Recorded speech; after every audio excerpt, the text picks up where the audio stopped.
Okey geng, hari ni saya nak kutip pokok bayar lagi. Hak mana kita potong batai gitu. Mari geng, mai temui saya.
Geng, hasil tuaian kita yang kedua untuk pokok bayar dan leres beg ni.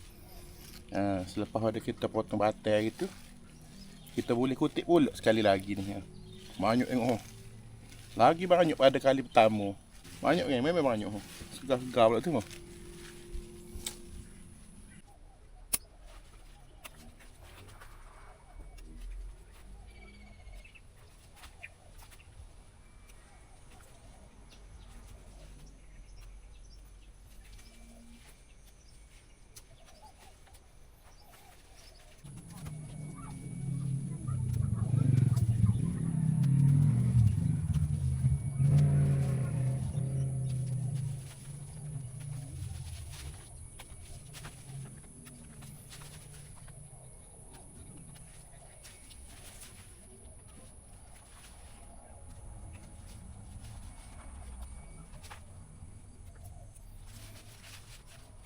Okey, ni kelebihan kita.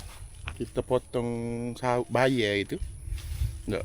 Kita potong dia punya batai. Lepas tu dia naik tunah baru.